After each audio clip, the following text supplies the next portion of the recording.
All right, let's go ahead and make this official and say good morning. Welcome. For those of you I have not met before, my name is Peter Thornell. I'm the Collection Development Librarian here in Hingham. And I'm very happy to have you all here today, as it were, in my office on the third floor of the Hingham Public Library, including my cardboard curtains back there, which I had to put up this morning because I had an unbelievable shine to my head, which you don't need to see. Um, I'm happy to have you here for my 18th annual Great Books You May Have Missed talk for 2020. I do have to read this little disclaimer like we've done for all of our Zoom programs, so please bear with me for one moment. This program is being held remotely as an alternate means of public access to library programs and services. You are hereby advised that this program and all communications during this program may be recorded by the Town of Hingham and the Hingham Public Library. By participating in this program, you hereby agree to and grant permission to the recording and/or public display of your image, voice, or name, and that no royalty, fee, or other compensation shall become payable to you by reason of such use. At this point, I usually say we are not recording this, but today, in fact, we are. Actually, we're only recording my part of the presentation, so you shouldn't have to worry about it, just me, hence the curtain and the shine. The last thing I'll ask is for everyone to keep your microphones on mute, as they are now for the duration of the talk, but please feel free to turn them on at the end, so we can have a little conversation if you want. Unfortunately, we're on a slightly different Zoom account than usual today that does not have the chat function on it. So if you have any questions during the talk, maybe just make a quick note and we can talk about it when I'm done. So I could obviously go on and on about how weird this past year has been, but I think we all get that. We need to bring all that up, other than to say it's had a very interesting effect on this talk. Typically, as those of you who've been to my talks before will know, every year I make a list of great books that are every bit as engaging and memorable as the big name titles and authors we've all heard about. But for one reason or another, these books simply didn't receive the same kind of press or word of mouth. This is obviously still the case. It's still what I'm going to do. But since none of you have been in the library for about a year, there's a whole bunch of books that have not been browsed through at all. So deciding which books to talk about became a whole different project in and of itself. The books I choose always cover a wide variety of genres, from fiction and nonfiction, and where I always take a moment to mention that this is not a list of my own personal favorites of the year, but rather the result of combing through different best of lists and having conversations with patrons, which hasn't happened this year, and generally just keeping my eyes and ears open for titles I think are worthy. I have to amend that a bit this year to say I certainly went through my usual best of list, but this year has been a little bit more subjective, as the list contains some titles that I have honestly chosen a bit more personally. I don't think you're going to see any notice any difference in the kinds of books I'm going to talk about, but I just wanted to kind of ethically be upfront about the fact that I did choose some of these books on my own. So having said that, I still hope I have a list of books that most of you have not already read. And if I'm lucky, I have a bunch of books you've never even heard of, which of course is my goal. Last couple things before I get started, just so I don't have to keep repeating this as I go along, though I'm still likely to do that. The common thread that ties almost all these books together is the quality of the writing. If a book gets great reviews up and down from all kinds of sources, but when I look at it, the first page doesn't make me want to turn to the second page, it's probably not going to make the list. Also, when I describe a book, especially a novel, I will tell you likely a little more than appears on the book jacket. It's very easy to spoil a book for somebody by saying just the wrong piece of information, as you've probably heard me rail about before. So just know that I'll be talking about the seeds of the fruit, so to speak, and not the full fruit. Finally, I need to address the elephant that is not in the room. And that is that none of you are actually here with me. I'm very happy to be at my own desk, surrounded by all my own stuff. But a large part of the fun for this event, for me anyway, comes from seeing all of you, and more importantly, making eye contact with each of you as I go along. I obviously cannot do that now. I can see myself right here, which is helpful, so I know where I am, but it's a little disconcerting. Also, as some of you know, I do write this talk in advance, so I remember everything I want to say. And while I do go off on the odd tangent every now and then, I still have to read while I'm doing this. So, and I'm on this wonderful close-up. So the whole thing is new for me. Basically, I just hope you'll enjoy it. So my blathering is now complete, and on with the show. I'm going to start with a book that was an absolute must for this list when it came out back in late September. But right at the end of the year, it really picked up some steam. So much steam, in fact, that I don't actually have a physical copy to hold up like I usually do. I had to make a photocopy of the cover because I couldn't get one. But I still wanted to keep it in the list because I loved it so much. And it is The Midnight Library by Matt Haig. And it is a wonderful blend of a literary personal story, of a kind of existential crisis blended with this fantastical element about a form of afterlife that is embodied in The Midnight Library. Haig is a British writer who's written several very popular books for adults and children. He has a really strong, empathetic voice as a writer. The story here is about a woman named Nora. She's 35, single. She's just lost her job, doesn't really have many friends, and her cat has just died. So things have been better. She truly can't see any reasons for hanging around another day of what her life has become, and so she ends it. But she doesn't wake up in some kind of, overdone literary heaven. She wakes up in a library, which of course is my idea of an overdone literary heaven. The library is seemingly endless, filled with millions of books, but every one of them, as she is told by the librarian, Mrs. Elm, who's actually a version of Nora's librarian when she was a child in school, all these books are different versions of her life. Nora had been an excellent swimmer in her youth and a budding musician at one time as well. And what she's offered now is a chance to open a book and not just read, but become fully immersed and live in countless lives that she could have lived. What's the point of all this? Well, that's kind of the beauty of the book. Nora slips in and out of multiple versions of her life and finds that even the ones that worked out really well in kind of conventional, dream come true type packaging aren't what she would have wanted either. I'm obviously not going to tell you how things wind up in the end, but I think this is a brilliant, very quiet, well-paced journey through the kinds of regrets we probably all have about decisions we did or didn't make. I've seen a few people call this a feel-good novel, which I don't really agree with, even though I loved it and was very happy with the way it turned out. And others who said they don't understand Nora's apathy and her inability to find pleasure in a lot of her possible lives. Thing is, Matt Haig has also written 2 works of nonfiction, and they're called Reasons to Stay Alive and Notes on a Nervous Planet. Both books, as you may have guessed, deal with the depression and anxiety that Matt went through in his own life, most specifically starting with a breakdown he had in his mid-20s. I found a lot to relate to with Nora and Matt's story, so I really understood that idea of being presented with something that might seem great to others, but still being the kind of person who's looking for that, one little loose thread in the corner you can't help pulling just to watch the whole thing unravel, to kind of prove to yourself it wasn't that great to begin with. I need to say I don't live my life that way, but I truly understand the place those thoughts come from. I think it's a really well-constructed novel. Haig is an excellent writer who now, several books into his career, seems to be hitting a kind of a newer, kind of a deeper level of maturity in his writing. I just think it's a very provoking and memorable read. It is dry on the 3rd floor, so I will occasionally have to take a little sip of water here. Okay. What's next? Every now and then, I wind up reading a book that is a virtual, if not literal, doorstop, and I'm confronted with the debate on whether or not to include it due to its lengthy and possibly frightening appearance. I have one this year. It is 1,100 pages, or about 940 without the index and such, if that makes it any better. And it is Red Comet, The Short Life and Blazing Art of Sylvia Plath by Heather Clark. Clark is an incredibly well-educated author who is currently professor of contemporary poetry at the University of Huddersfield in Yorkshire, England. And she's clearly put the time in on Plath, as she's only written 2 other books, and one of them is called The Grief of Influence, Sylvia Plath and Ted Hughes. Now, I know what some of you are asking right now. Do I really need to read another book about Sylvia Plath, let alone a 1,000-page book about Sylvia Plath? And the answer to that is yes, you do. If you have any interest in Plath at all, I think it's a must-read. If you just like biographies, it's almost a perfect one.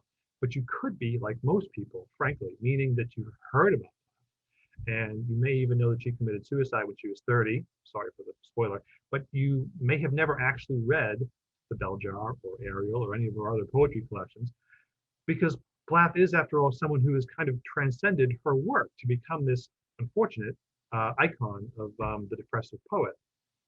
But what's so wonderful about this biography is that it's one of the first ones to really look at Plath objectively, focusing on her academic and literary brilliance without taking a pointed approach as many other biographies have done. Some have gone into great detail about her death, have almost really focused exclusively on that.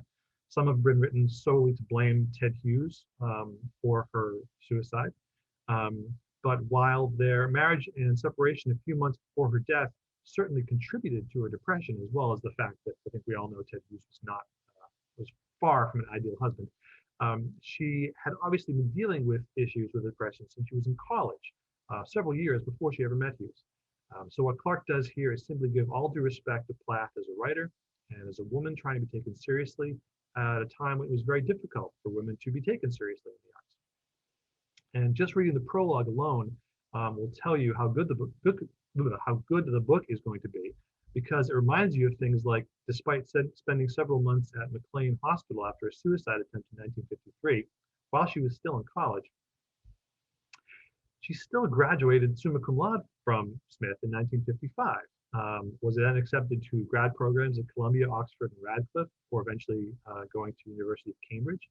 And Smith even asked her to come back and teach, even though she hadn't got her PhD yet. Clarke avoids over-psychoanalyzing Plath and instead focuses on unpublished letters and diaries and calendars and this wonderful new resource, which are these archives of a woman named Harriet Rosenstein, who interviewed a lot of Plath's contemporaries back in the early 70s for a biography that she never actually completed. So she had all this new information to go off, which was great. It's just a phenomenal book. Clarke truly expresses, who she was well beyond the myths, beyond the iconic moments and the tragedies. I know it's long, and no, I haven't even finished yet, but I'm well on my way. We all seem to have a little more time these days, so trust me, this one is worth it. Speaking of having more time, brief tangent.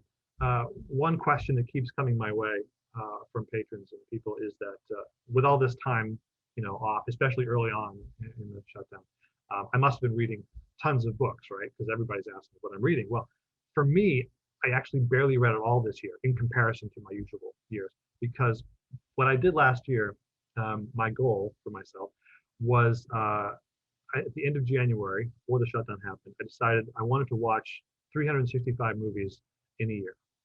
I do things like this. It's just me. And not necessarily a movie a day, but I wanted to cumulatively watch 365 movies a year.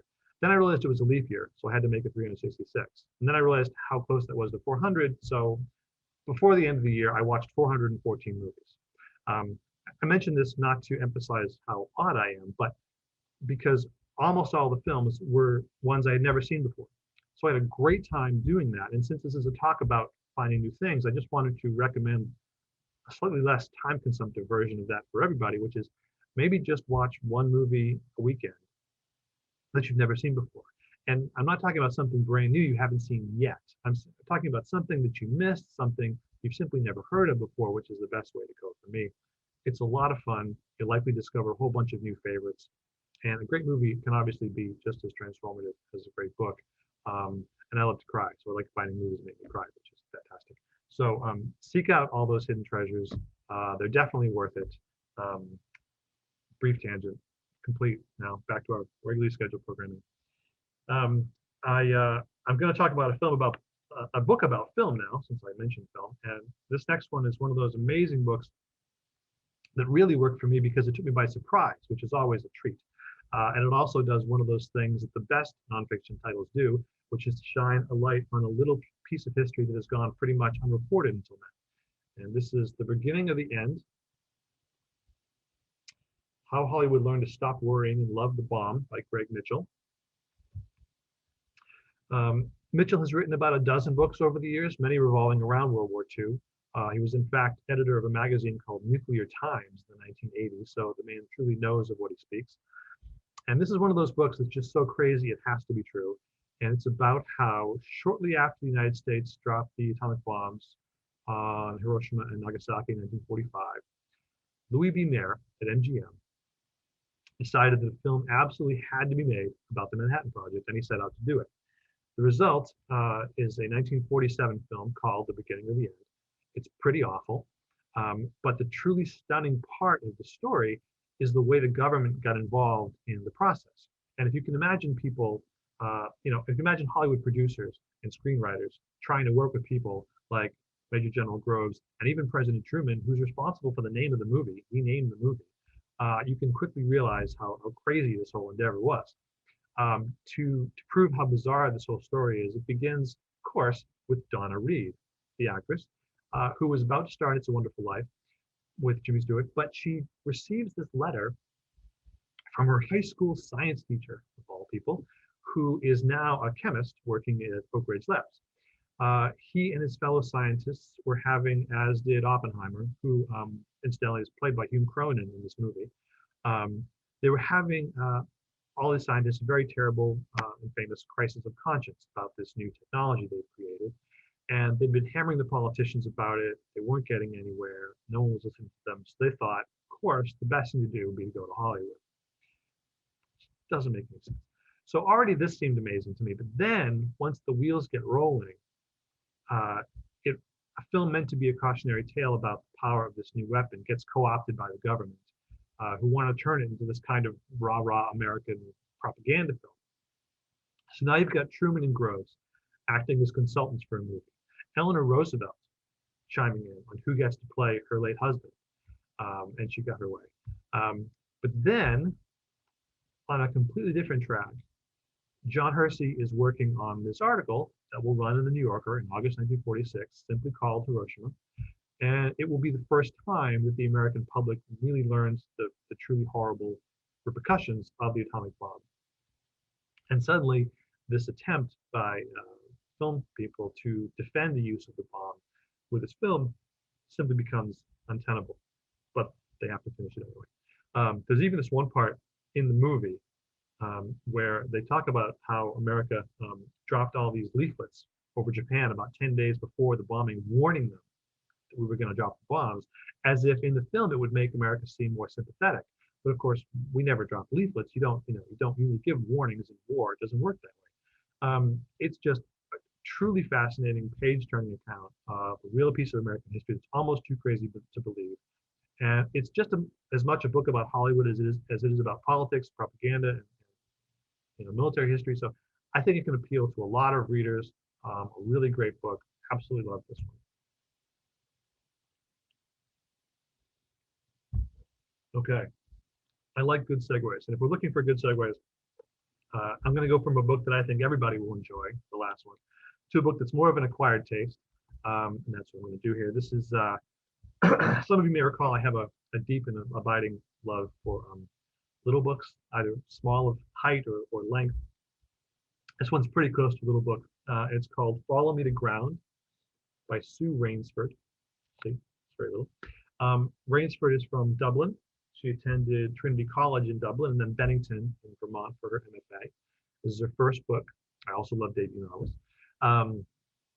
I read this book right when it came out last January, and it's another one of those books where I knew it was going to be in this list from the very first page.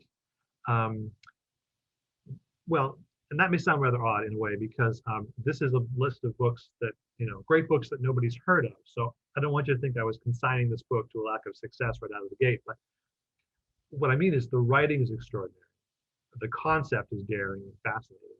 And it was and is just different enough that I knew it wasn't meant for the masses. I've said this many times before, how I hate to describe novels too much for fear of spoiling them, and this is an absolutely perfect example of that. If I had my way, I would just simply hand this book to you and say, you're welcome. It is a bit of a love story, a bit of a twisted fairy tale, and a parable so deep I'm still not sure exactly what I'm supposed to learn from it. The story is about a woman named Ada and her father who live on the edge of a village and have the ability to heal, power to heal. And by power, I truly mean a special ability. They know how to use herbs and plants and stuff, but they actually have this innate gift. They call people in the village cures because it's all they come to them for. People just come to them to be cured. And these two have a fairly consistent pattern of life until Ada meets this young man named Samson. You probably think you know where this is going, and I can say you do, and you absolutely don't. Ada and her father are not completely human, but they're also not completely other. It's not a fantasy novel. I'd call it more of a fable or a folktale, but really it's just a brilliantly realized and beautifully written story. I always try to have one or two titles that are a bit outside the box. This is one of them. If it adds any appeal to you, I guarantee I'll read everything that Rainsford ever writes forever. Truly original thinker, unforgettable, brilliant writer. And again, I read this one last January. I've been thinking about it all year, so it's a great one. This next book has one of the best titles of the year, and it is My Autobiography of Carson McCullers by Jen Chaplin. Let that one sink in for a minute. So it's a memoir of Jen, but also a biography of McCullers. But the way in which she chose to research the book was to essentially and somewhat literally move herself through McCullers' life, including staying in houses or rooms she actually lived in, which is pretty cool, actually. If you've never read McCullers, like Hardy's Lonely Hunter or The Ballad of the Sad Cafe, her novels and stories are excellent. You should read them. Usually described as Southern Gothic and are filled with unusual and eccentric characters, and she always explores the psychology of her characters in rather penetrating detail. I mention this because one of the really interesting things about this book is that Chaplin had access to Carson's personal letters, telegrams, and most curious, transcriptions from some of Carson's therapy sessions. She wasn't able to quote from these sources for obvious kind of copyright and other reasons, but she did have access to things that nobody else had seen before. And the angle she takes and the reason for the interpolation of her own story with Carson's is that Chaplin had been a grad student at the University of Texas, Austin, working as an intern in their library, which has, among other things, this great collection of Carson McCullers stuff. So she's pursuing a request from a researcher when she discovers all these letters that were quite obviously love letters from a few particular women in Carson's life. The connection here is that Chaplin had just seen her own 6-year relationship with a woman from college come to an end, but that relationship had been a closeted one, and she was suddenly trying to discern how to live her life in a way that reflected who she truly was. So Chaplin is dealing with issues of sexual identity, and it has always been known, or at least hinted at, that Carson may have been gay. But other biographies tended to focus on her health. She had chronically poor health her whole life, and her rather curious relationship with Reeves McCullers, who's the man she married when she was 20, divorced when she was 24, and remarried when she was 28. The problem with Carson, and what her letters and therapy sessions seem to confirm, and this is not giving anything away, is that she fell in love with several different women in her life, most likely, but due to multiple reasons was never able to consummate any of these relationships. So her love may have only ever been expressed in these letters or conversations. And essentially, it seems that she struggled her whole life to simply be happy and be who she wanted to be. So the beauty of the book is how Chaplin draws parallels between the two of them, but then seeks her own answers to her own life through lessons that Carson didn't learn or wasn't able to learn, due to the simple fact that Chaplin lives in a time where it's much easier to live her life the way she wants than it was for Carson. It's a really engaging story, beautifully told, and it's presented in these brief sections of kind of like 1 to 5 pages each, which makes the presentation feel kind of poignant in a way. I really loved it. And I think it's just a very tender way to examine someone else's identity and your own. And I think this one is for anybody, really. I think it's just a truly great book. A little more water here.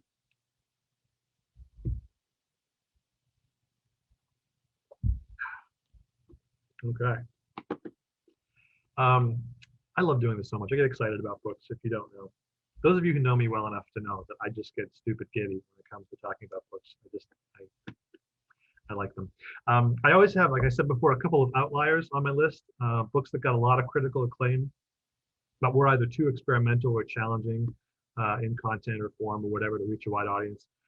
This one is my winner for the Outlier of the Year award for this talk, and this is Little Eyes by Samantha Schweblin. In my talk for 2017, I mentioned her debut novel, Fever Dream. And then 2019, she had a book of stories called Mouthful of Birds. This is her second novel. It's challenging in its ideas, a little disturbing in the world it creates, but as it's a story about the possible ramifications of this fully digital world we're currently creating for ourselves, it's an appropriate, relevant kind of disturbing. The basic premise, which is only a slim extension, mind you, of the way social media devices like Alexa and Siri already operate, is this. There are these devices called Kentuckis. They're digital mechanical devices that come in the shape of animals, like pandas and dragons, that can move around the house. They cost about $300. They're kind of a perfect blend of a cute little toy with this very plausible yet very scary Instagram Live kind of online feed that's always on. The real trick of these devices, and the linchpin for what the story says about its character, and therefore our current society, is that every device has two owners: the person who buys it and keeps it in their house, and the person who controls it. This person, this is where it gets really interesting, is not someone the owner knows. They're likely on the other side of the world, and everybody knows this. There's nothing hidden about the way these devices operate to the public. So if the owner says something or asks the Kentucky a question, this other person can type a reply, but can't actually be heard. The toy itself doesn't really make noise. It makes this kind of, I don't know, like a mewling, crying kind of sound. The whole concept is really intriguing and very unsettling when you consider what some people could use these things for. But the beauty of the novel, aside from the fact that Schweblin is just a phenomenal stylist who continues to be translated beautifully from her original Spanish, is that these devices are simply and truly that, I think, stylistic devices around which she presents maybe a dozen or more owners and operators, exploring their needs, their wishes, and their motives. Some of their motives, as I'm sure you can imagine, are not totally pure, as the first chapter details. It starts off with these three young girls who decide to act a bit reckless in front of their Kentucky, getting a little thrill out of this anonymous person who they'll never meet, seeing them play around. But of course, the viewer starts to write things back to them, letting them know what he wants them to do, and that he's been watching other things, and he's been recording things, and what he now wants in exchange for not sharing these items. It gets dark pretty quick. But some of the people, some of the viewers who are watching other people's lives, they just want to live their life through someone else. They're just kind of lonely. Some people are just looking for a real sense of connection and feel something truly akin to love, and this relationship that they have with the thing and the people they're allowed to observe. Schweblin covers what seemed to me like every possible angle on the way these devices could be used. And there's obviously a lot more to the story that I'm telling you, but it's just a brilliant comment on the way society has become either totally okay with or completely and passively ignorant of the power and consequences of putting our lives into the limitless and eternally recorded world of social media. It's a fantastic book, leaves you thinking about so many things. And Schweblin continues to be one of my favorite authors. Always look forward to what she does next. And this one was a great treat. I'm going to go back to nonfiction here for a moment. Another one of my favorite authors. It's another film book, but like the other one, it deals with a lot more than just the film in particular. It also deals with the state of America and Hollywood in the 1970s. This is The Big Goodbye Chinatown in the Last Years of Hollywood by Sam Wasson. Wasson wrote the phenomenal book Fosse, about Bob Fosse, about 8 years ago. And if you haven't seen the limited television series Fosse Verdon with Michelle Williams and Sam Rockwell, who was based on that book, run right out and watch it right now. Or in an hour or so, but still watch it. It's unbelievably great. His latest book is about the filming and importance of Chinatown in 1974, widely considered to be one of the best movies of all time. And one of the key elements of this story is the fact that the film was made by four of the most legendary Hollywood players of all time: Roman Polanski, Robert Towne, Robert Evans, and Jack Nicholson. What Wasson does with a tremendous degree of style, I might add, he's such a good writer, is he walks us through the complete and fascinating lifespan of Chinatown, beginning with Roman Polanski and the months leading up to the still shocking, when you read about it, murder of his wife, Sharon Tate, 1969, by the Manson family, and how that affected him at the time and how it possibly led to the incident that has kept him out of the United States for over 40 years. It was a really harrowing time in LA after the murders. And screenwriter Towne started work on this neo-noir screenplay excuse me, about political corruption and this disturbing family dynamic that echoed kind of the dark tidings that were filling Hollywood at the time after the Manson family killings, as well as the disarray in Washington. They just had the 1968 convention protests and escalating Vietnam War protests, but he chose to base his story on something more local to him, the California water wars, which are fascinating in and of themselves. Robert Evans was already a highly successful and well-known producer at Paramount Pictures, yet he really became fixated on his vision for Chinatown because it was going to be his first independently produced film. He really wanted to kind of stake his claim as this visionary producer. And then you got Jack Nicholson, a longtime friend of Robert Towne's, who was really coming into his own as an actor at this time. And Towne literally crafted this character of Jake Gittes right around Jack and his unique talents. So between the inevitable, battles over the script and the score, and infamous battles between Polanski and Faye Dunaway and John Huston, it's a portrait of a piece of classic cinema that's long overdue. It's totally on par with his exceptional Fosse, which is saying a lot. And it's just a fascinating and entertaining journey through the creation of a legendary film, and more importantly, the times that surrounded it. Wasson is so good. If I had my way, I'd have him write about everything I ever wanted to learn about. He's just a terrific, really engaging storyteller. He and Mark Harris are just the best. This is a great book. I know I say this is a great book a lot. Probably every time I've said a book here or in all the 18 years past. But sometimes all the fancy adjectives, they just muddle it all up for me. And when it comes to the end, it's just a great book. It is what it is. It's a great book. That's all I'm going to say. Great book. Okay.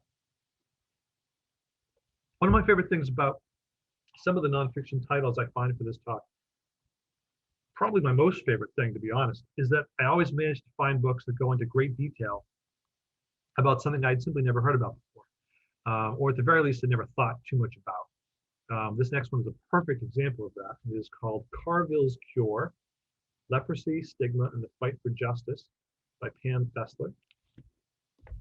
Fessler is an award-winning correspondent for NPR's National Desk. She typically covers poverty, philanthropy, and voting issues, all of which come into play here.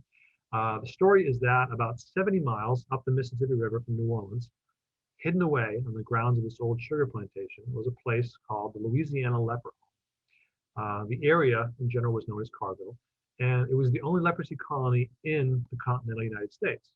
When I read that, I had to be the reference librarian. I am to find out where the other one was, and I discovered there was and still is a small colony in Molokai in Hawaii, where as of just a few years ago, there were people still living there, like because of the leprechaun. So it's very fascinating. Anyway, Fessler discovers a family connection to a man who had been a patient in Carville, and she turns all of her formidable resources as a journalist into digging up the history of this place and the legacy of Hansen's disease in this country, Hansen's disease being the modern name for leprosy. The stigma of the illness was kind of stunning, as was the fact that the reasons for the stigma were basically the complete opposite of the facts of the illness. It's one of the least contagious illnesses on the planet, with almost 95% population already naturally immune. And even for those who were not naturally immune, it's very hard to contract. But there were all these misconceptions at the time about the idea that leprosy can, make your extremities fall off and all these crazy things. So nobody wanted these people anywhere near anybody else. So this small piece of Louisiana, which was originally meant to be a kind of a benign prison, really, for some of these patients, becomes this kind of refuge from the society and the families that shunned them. The story obviously goes much deeper than that. And Fessler traces her own family connection, the lives of some of the doctors and nuns and crusaders for patients' rights, multiple people who spent much of their lives in this place. It's just among all of these today, such a well-written book, maybe the best overall, just as far as sentence for sentence, at least for nonfiction. She just finds a way to tell a deeply personal, compassionate, and relatable story, not to mention the very timely element of talking about the way misinformation about an illness can lead to all kinds of problems in society. It's terrific. As far as I can find, it's the only book she's written so far, but I want to reach out to her and see what she's working on next, because I just love the way she writes and the lengths she goes to with her research. This was a really great find for me this year. I always wind up with at least one sciencey book, and this year it is Clean, The New Science of Skin by James Hamblin. Hamblin is a preventative health physician, staff writer for the Atlantic, and a lecturer at the Yale School of Public Health, among other things. He also, in his picture, looks like he's 12. I'm assured he's actually 38, so he's got some experience behind him. The older I get, the younger these authors look, which is a little disturbing. The main point of the book is to look at and explore the science of skin microbes. basically the trillions of microbes that live on our skin and in our pores, and how they influence our health and obvious issues like acne, eczema, and body odor, all kinds of fun things like that. But what makes the book so enjoyable is Hamlin's voice. Um, his clear knowledge and extensive research surrounding the topic, and the way he presents the book is not just a work of science, but kind of this pop culture expose, by also looking at and talking with people who are, in the skincare industry, and allergists, and people making trendy soaps, and covering every avenue you can think of, really. And I have to say, I was curious from the get-go, as the first sentence of the prologue is this: 5 years ago, I stopped showering. I went, okay, he's that kind of guy. But he explains his reasoning right up front, which honestly helped me understand that I wasn't reading just some piece of research he was, putting together to make a book. He's really invested in this idea.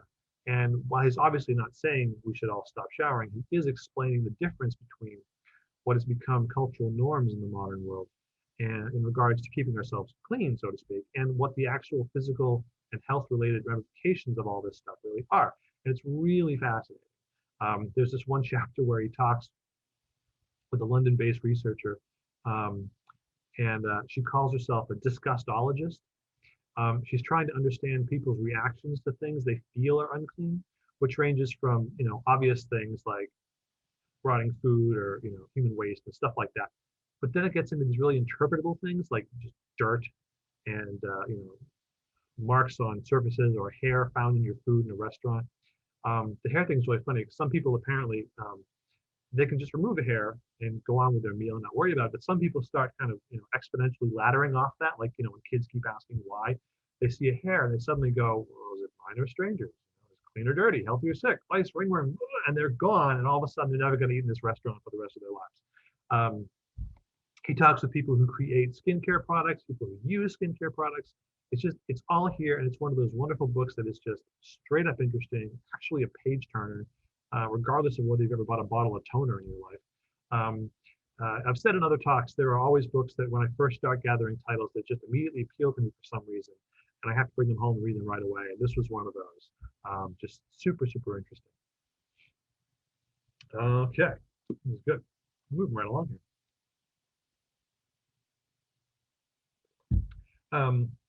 I was going to say, I don't know if it's raining or snowing still, but my cardboard won't let me see.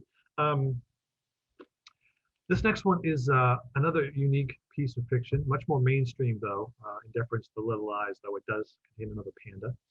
This is Bare Necessity by James Gould Bourne. He's a musician and screenwriter from Manchester, England, currently living in Malaysia, which is nice. It's his first novel. Of all the novels I have today, this is probably the sweetest, most kind of heartwarming of the bunch. It's about a father and his son trying to recover from a tragic loss. I've said before how if a book doesn't pull me in with the first couple pages, it's just not going to work for me. Not just for this talk, but for me in general. And it's not a problem here at all. The first paragraph is one of my favorite openers of the last few years. It sets the tone for the whole book right in the first page. More importantly, tells you a ton about the main character with only just a few key pieces of information, really well phrased and worded. The story here is about a man named Danny and his 11-year-old son named Will. Danny's wife and Will's mom excuse me, died in a car accident about a year before the book begins, and Will has not said a word since his mother's death. If that wasn't problem enough, Danny has lost his job, is having trouble paying the rent, is in his own stresses and problems after his wife died, and he needs to find a way to make some money pretty quick. So after seeing some things in the park, in a fairly desperate move, he buys this beat-up panda costume to become a performing dancing bear in the park. And in this odd but fortuitous moment for him, he sees Will, his son, being bullied in this same park. He chases the bullies away, mind you, still in the panda costume. And to his great surprise, Will starts to talk with him about all the stuff he's been going through, obviously not realizing it's his dad. There's this wonderful cast of characters here that's really quirky and sweet, including this great relationship with a woman Danny meets named Crystal, who is actually a pole dancer who helps Danny with his horrible lack of moves as a dancing panda. But the relationship between Danny and Crystal is totally platonic. So it just doubles down on the core theme of the book, which is simply friendship. It's what Danny needs, and it's desperately what Will needs. There's a lovely and very relatable bit of parenting tension in here as Danny starts to help his son through all this pain he's in, while realizing this could all fall apart instantly when Will realizes who's behind this mask, maybe then feel betrayed or tricked by his dad. It's just a lovely, lovely story that takes this really universal issue of a parent trying to help their child while still needing to help themselves, and uses this very sweet and endearing frame of this panda suit to make it work. It's just a wonderful, wonderful little book.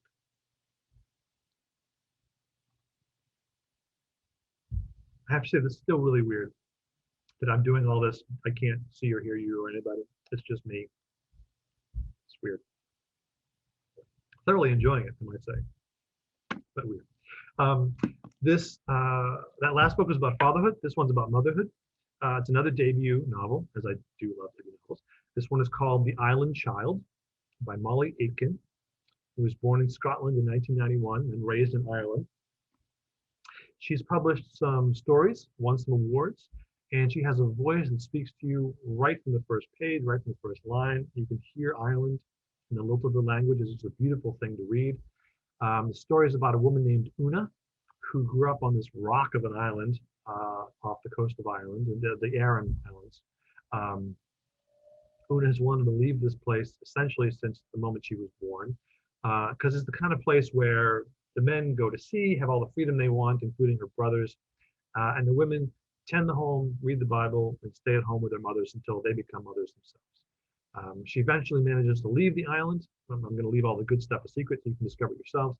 And then 20 years later, living her own life in Canada, her daughter leaves her, and she's forced to return to the island of her birth to deal with her family and these certain traumas that she's long ignored.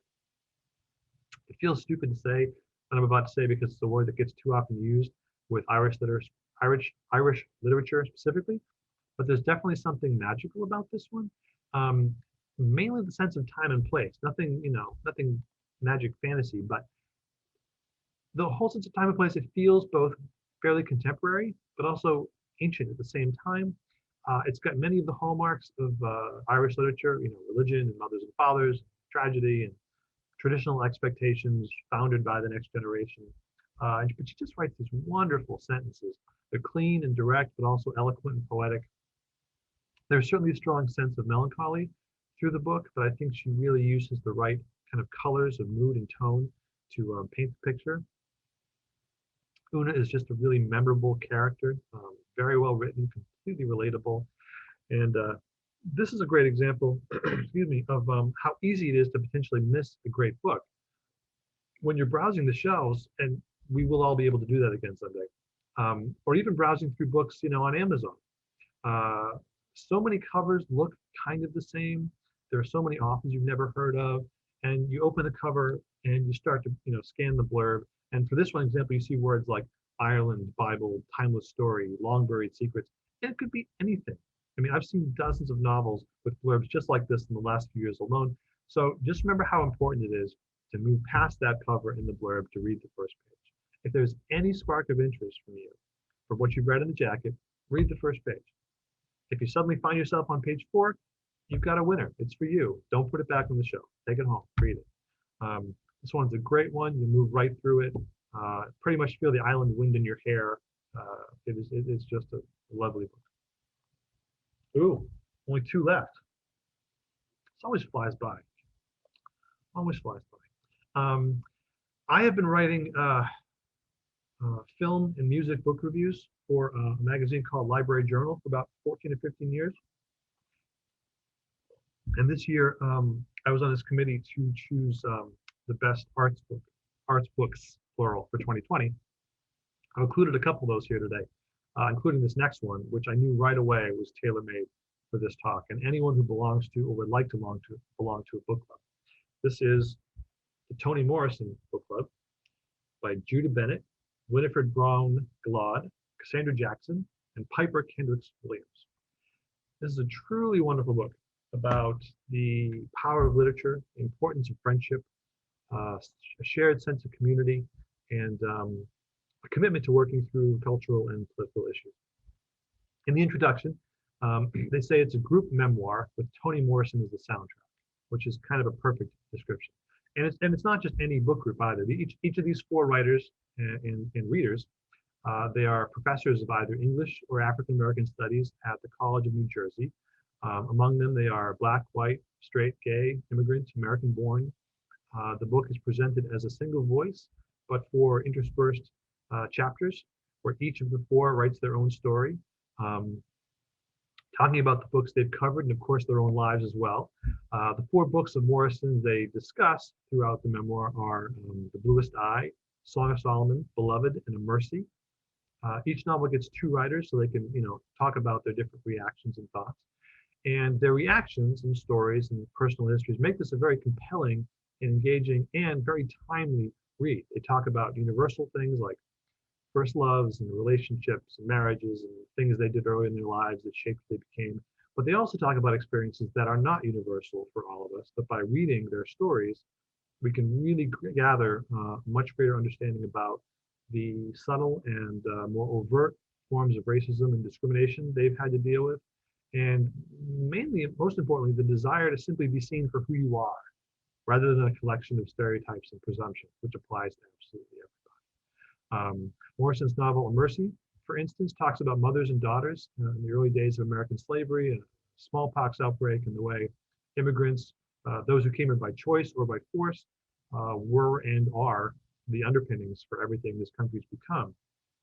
So when this book came out last year amid a global pandemic and an increasingly alarming sense of xenophobia by some people, this quiet little book, a book about books, came as a perfectly timed conversation about all the trouble people have in their lives and the powerful and important things that can be gained from simply having a conversation with other people and about using literature as a springboard or a gateway to discussions we need to have more often. I think everyone who loves literature should read this book. It's really quick. I think everybody who reads should read this book. It's just a very relevant, very engaging read. Great book. Like that? Very original. Okay. I can't believe I'm done, but I'm going to close with this one last book. And it is kind of a little book. As little books do make me happy. Very little. Just 138 pages. This has stuck with me more than any book I've read this year. This is Rest and Be Thankful by Emma Glass. It's her second novel after a 2018 debut called Peach, which was another brief book, equally engaging and harrowing and unforgettable. The book we're looking at here is about a young woman who's a nurse in a pediatric unit. And a key piece of information here is that Glass studied to be a writer before going back to school to become a children's nurse, which she still is. The featured character here is named Laura, and she can be seen as many things, but the timeliness of the book makes her a perfect representation of the many people in the medical field who've been giving everything they have for their profession of late, even as their personal lives and their own personal health could be falling away. Laura keeps having these dreams of floating or drowning in water, and she's begun to see kind of visions in the hospital, which could be her mind just playing tricks on her in her exhausted state, or simply the author's representation of the tragedies that wait around every corner of a hospital, especially a children's ward. I said before how little books always make me happy. You might be able to tell from even the brief things I've told you about this book, this is not a happy kind of book, much the opposite in fact, but it is stunningly written. And I have to believe that Glass's intimate knowledge of the work at hand is what makes these little moments and the key details feel so true. And also, I didn't mention that she is Welsh, but currently lives and works in England. I bring this up because almost every time I read a British author these days, I have the same thought. Why are British authors so much better than American authors? I feel like most recent American novels, even the great ones that I really love, have begun to all lean towards the cinematic. It's like they're all subconsciously desperate for their book to be made into a film, And I'm not saying this is some kind of blanket statement because I hate those, but there's just this sense that maybe some international authors, they're still writing fiction just to write fiction. They're not looking for that second payday or another life on the screen. This book in particular just has a language and a descriptive capacity that is absolutely not cinematic. I can picture everything that happens, of course, but I'm not spoon-fed every image. It's more open, more poetic, words more carefully chosen. Just a very powerful book. I've been thinking about it all year. I read it about April when it came out. Still with me. And as the jacket states, it is dark yet luminous, sensual yet chilling, ringing with strange music, and laced with dread. Who doesn't want to read a book that's laced with dread, right? Um, you know, Not everybody, I know, but it's so good. It's a haunting book, very distinctive voice. Absolutely loved it, and that's the way I'm going to end. So that, as they say, is that. Before I ask if anyone has any questions or comments, and turn your microphones if you want to in a minute, I just want to say this has been a very pleasant but slightly odd experience. I really do enjoy being in the room with all of you. And as it stands, I'm just sitting at my desk talking out loud to myself, which is certainly not unprecedented. Mainly, I just want to thank you all for spending a little bit of time with me today. I hope you found some good books to read. I hope you have a lovely rest of your day. And if anyone does have anything they'd like to say or talk about, please turn on your microphones and chime in. Otherwise, thank you all so much.